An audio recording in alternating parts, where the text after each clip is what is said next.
महाराष्ट्राच्या राजकारणात गेल्या काही वर्षात अनेक अभूतपूर्व आणि नाट्यमय घडामोडी घडल्यात।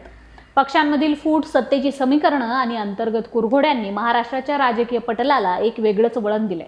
अशातच राष्ट्रवादी काँग्रेस पक्षातील अंतर्गत संघर्षाने आता थेट कायदेशीर लढाईचं आणि गंभीर वादाचं रूप घेतलं असून हा वाद थेट राष्ट्रीय अध्यक्षा सुनेत्रा पवार यांच्या निवडीच्या भोवती केंद्रित झालाय। उपमुख्यमंत्री अजित पवार यांच्या अचानक झालेल्या अकाली निधनानंतर पक्षाची सूत्र सुनेत्रा पवार यांच्या हाती सोपवण्यात आली होती।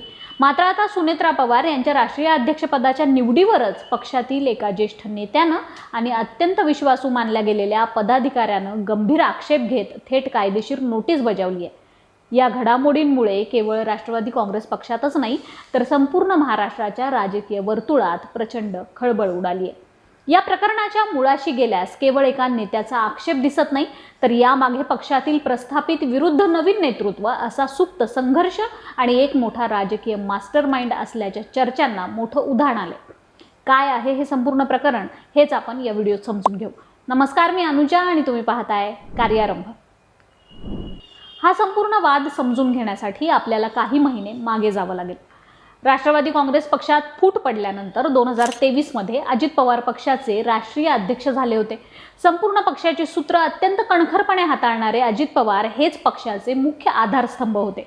मात्र 28 जानेवारी रोजी झालेल्या एका अत्यंत दुर्दैवी विमान अपघातात अजित पवारांचं आकस्मिक निधन झालं आणि या घटनेनं पक्षात आणि संपूर्ण राज्याच्या राजकारणात एक मोठी पोकळी निर्माण झाली।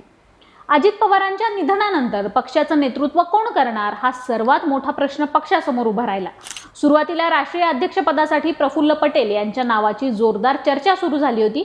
मात्र पक्षाच्या कार्यकर्त्यांनी आणि काही वरिष्ठ नेत्यांनी याला तीव्र विरोध दर्शवला। अजित पवारांचा वारसा आणि पक्षाची पकड कायम ठेवण्यासाठी अखेर सुनेत्रा पवार यांच्याकडे पक्षाची धुरा सोपवण्याचा निर्णय घेण्यात आला। 26 फेब्रुवारी रोजी झालेल्या राष्ट्रवादीच्या सर्वसाधारण सभेत स्वतः प्रफुल्ल पटेल यांनी सुनेत्रा पवार यांच्या नावाचा प्रस्ताव मांडला आणि त्याला सर्वानुमते मंजुरी देण्यात आली। यानुसार सुनेत्रा पवार राष्ट्रीय अध्यक्ष बनल्या। परंतु हा वरवर दिसणारा एकोपा फार काळ टिकू शकला नाही आणि अवघ्या काही महिन्यातच सुनेत्रा पवारांच्या या सर्वोच्च पदाला पक्षातूनच थेट आव्हान देण्यात आले। सुनेत्रा पवार यांच्या निवडीला थेट वकिलांमार्फत कायदेशीर नोटीस पाठवून आव्हान देणारे नेते दुसरे तिसरे कोणी नसून पक्षाचे ज्येष्ठ नेते आणि झारखंडचे प्रदेशाध्यक्ष सच्चिदानंद सिंह आहेत। सच्चिदानंद सिंह हे गेल्या 15 वर्षांपासून पक्षाशी एकनिष्ठ राहिलेले नेते आहेत। अजित पवार राष्ट्रीय अध्यक्ष असताना डिसेंबर 2023 मध्ये कर्जत येथे झालेल्या पक्षाच्या अत्यंत महत्त्वाच्या बैठकीत सिंह यांची राष्ट्रीय सचिव म्हणून नियुक्ती करण्यात आली होती। म्हणजेच ते थेट अजित पवारांच्या विश्वासातील नेते मानले जात होते। मात्र 26 फेब्रुवारी 2026 रोजी जेव्हा पक्षाची नवीन राष्ट्रीय कार्यकारिणी जाहीर करण्यात आली तेव्हा या नवीन कार्यकारिणीतूनच सच्चिदानंद सिंह यांचं नाव वगळण्यात आलं।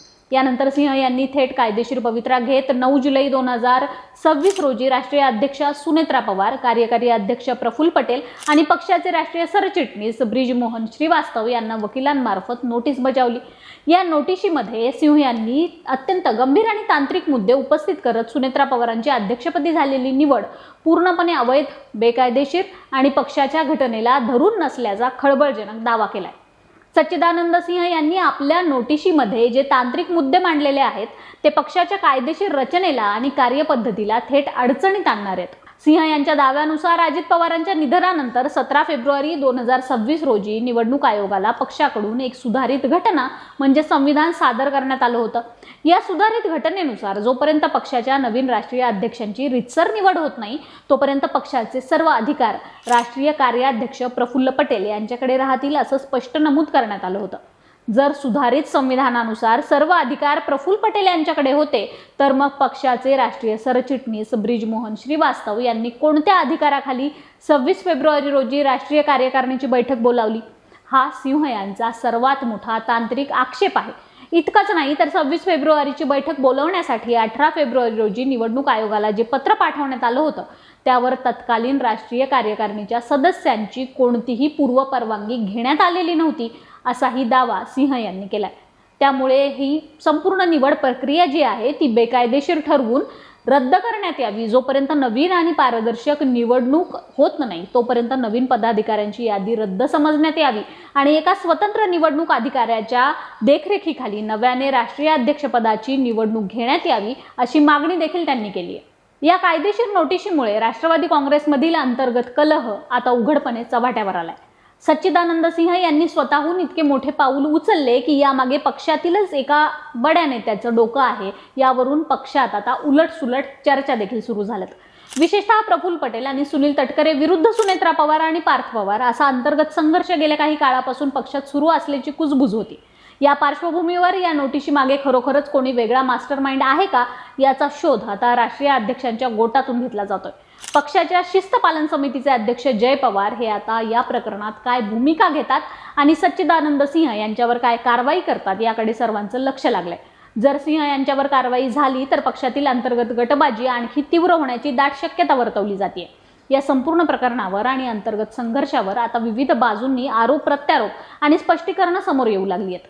या वादात ज्यांचं नाव वारंवार घेतलं जात आहे ते पक्षाचे वरिष्ठ नेते आणि खासदार प्रफुल्ल पटेल यांनी या प्रकरणावर बोलताना सांगितलं की या नोटीसची आपला कोणताही संबंध नाहीये आणि त्यांनी यावरून स्पष्टीकरण देत स्वतःचं मत देखील मांडलंय. सुनेत्रा पवार यांना पाठवलेल्या या नोटीसला फारसं महत्त्व देण्याची गरज नाही आणि सुनेत्रा पवार यांची राष्ट्रीय अध्यक्षपदी झालेली निवड पूर्णपणे पक्षाच्या घटनेला धरूनच झाली आहे असं स्पष्टीकरण पटेल यांनी दिलंय. मात्र हे सांगतानाच पटेल यांनी पक्षातील सद्यस्थितीवर एक मोठं आणि सूचक वक्तव्य देखील केले. ते म्हणाले की अजितदादांच्या निधनानंतर पक्षामध्ये एक मोठी पोकळी निर्माण झाली आहे आणि ती भरून काढणं अत्यंत गरजेचं आहे. त्यासाठी पक्ष संघटनेत काही महत्त्वाच्या सुधारणा करणं आवश्यक आहे. हे मत मी नोटीस येण्यापूर्वीच अनौपचारिक गप्पांमध्ये मांडलं होतं. माझ्या या वैयक्तिक मताचा आणि या कायदेशीर नोटीसचा कोणताही संबंध नाही. प्रफुल्ल पटेल यांनी जरी या वादापासून स्वतःला लांब ठेवण्याचा प्रयत्न केला असला तरी पक्षात संघटनात्मक सुधारणांची गरज असल्याचं सांगत त्यांनी सद्य नेतृत्वाच्या कार्यपद्धतीवर अप्रत्यक्षपणे बोट ठेवलंय असं राजकीय विश्लेषकांचं मत आहे. दुसरीकडे ज्यांच्या अधिकारांवर सच्चिदानंद सिंह यांनी आक्षेप घेतलाय ते पक्षाचे राष्ट्रीय सरचिटणीस ब्रिजमोहन श्रीवास्तव यांनी अत्यंत धक्कादायक आणि स्पष्ट कबुली दिली आहे. श्रीवास्तव यांच्या वक्तव्यामुळे पक्षातील विसंवाद आणि समन्वयाचा अभाव पूर्णपणे उघड झालाय. श्रीवास्तव यांनी सांगितलंय की सच्चिदानंद सिंह यांनी तब्बल 3 महिन्यांपूर्वी सुनेत्रा पवारांच्या निवडीबाबत पक्ष नेतृत्वाला आणि मला पत्र लिहून आपले आक्षेप नोंदवले होते. सिंह यांनी माझ्याशी सातत्याने या विषयावर चर्चा करण्याचा प्रयत्न केला परंतु मी त्यांच्या प्रश्नांचं आणि शंकांचं निरसन करू शकलो नाही कारण आमच्या पक्षात संवादच उरलेला नाही. पक्षात वरिष्ठ पातळीवर चर्चा करूनही यावर कोणतेही उत्तर मिळत नव्हते. श्रीवास्तव यांनी पुढे सांगितलं की सुनेत्रा पवार यांच्या नेतृत्वाला आमचा अजिबात विरोध नाही परंतु या नोटीसच्या मुद्द्यावर सुनेत्रा पवार आणि प्रफुल्ल पटेल यांनी एकत्र बसून चर्चा करणं अत्यंत आवश्यक आहे. या प्रकरणात पक्षाचं नुकसान होईल असं कोणतंही पाऊल उचललं जाणार नाही आणि सिंह यांच्या मागणीवर सकारात्मक विचार केला जाईल असा विश्वास देखील त्यांनी व्यक्त केला. ब्रिजमोहन श्रीवास्तव यांनी अजित पवारांच्या आठवणींना उजाळा देत सध्याच्या नेतृत्वावर अत्यंत कडक शब्दात टीका देखील केली आहे. ते म्हणाले की अजितदादांची जागा पक्षात किंवा सरकारमध्ये कोणीही घेऊ शकत नाही. ते ज्या पद्धतीने पक्ष आणि सरकार चालवत होते त्याची तुलना कोणाशीच होऊ शकत नाही.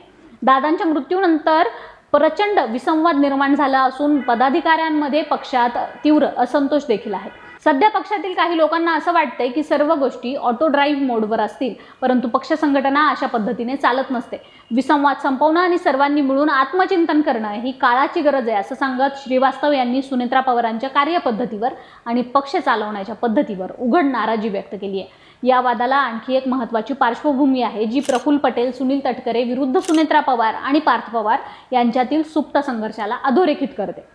फेब्रुवारी महिन्यात निवडणूक आयोगाशी प्रफुल्ल पटेल यांनी केलेला पत्रव्यवहार सुनेत्रा पवार यांनी मार्च महिन्यात एक पत्र पाठवून रद्द केला होता. त्या पत्रात प्रफुल्ल पटेल यांचा उल्लेख केवळ राज्यसभेचे गटनेते आणि सुनील तटकरे यांचा उल्लेख केवळ लोकसभेचे गटनेते असा मर्यादित करण्यात आला होता.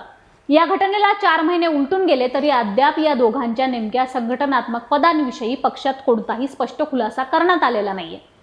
निवडणूक आयोगाला याबाबत नव्याने पत्र पाठवलं गेलं की नाही याबाबत देखील प्रचंड संभ्रम आहे. त्यामुळेच सच्चिदानंद सिंह यांच्या माध्यमातून सुनेत्रा पवारांच्या अध्यक्षपदाला दिलेलं आव्हान म्हणजे यापूर्वीच्या संघर्षाचीच पुढची आवृत्ती तर नाही ना अशी दाट शंका व्यक्त केली जाते. थोडक्यात सांगायचं तर अजित पवारांच्या जाण्यानं राष्ट्रवादी काँग्रेस पक्षाला बसलेला धक्का केवळ भावनिक नव्हता तर तो राजकीय दृष्ट्या देखील अत्यंत संवेदनशील ठरलाय. अजितदादांच्या निधनानंतर पक्ष एकसंध ठेवण्याचं आव्हान सुनेत्रा पवारांसमोर होतं परंतु तांत्रिक त्रुटी आणि अंतर्गत गटबाजीचा फायदा घेत आता त्यांच्याच नेतृत्वाला घरचा आहेर मिळालाय. सच्चिदानंद सिंह यांची कायदेशीर नोटीस, प्रफुल्ल पटेल यांनी उपस्थित केलेला संघटनात्मक सुधारणांचा मुद्दा आणि ब्रिजमोहन श्रीवास्तव यांनी उघडपणे मांडलेला पक्षातला विसंवाद या सर्व गोष्टी हेच दर्शवतात की राष्ट्रवादी काँग्रेसमध्ये सध्या सर्व काही आलबेल नाहीये. हा अंतर्गत वाद कायदेशीर आणि राजकीय पातळीवर कसा सोडवला जातो, सुनेत्रा पवार आणि त्यांचे समर्थक या आव्हानाला कसे सामोरे जातात आणि शिस्त पालन समितीचे अध्यक्ष जय पवार काय पाऊल उचलतात यावरच या पक्षाचं भवितव्य अवलंबून असणार आहे. महाराष्ट्राच्या राजकारणातील हा संघर्ष येत्या काळात कोणतं नवं वळण घेतो हे पाहणं अत्यंत महत्त्वाचं ठरेल. बाकी तुमच्या प्रतिक्रिया कमेंट बॉक्समध्ये नक्की नोंदवा. कार्यारंभवर नवे असाल तर सबस्क्राईब करा, व्हिडिओला लाईक करा, शेअर करा. कार्यारंभ डिजिटल या आमच्या फेसबुक आणि इन्स्टा पेजला फॉलो करा. धन्यवाद.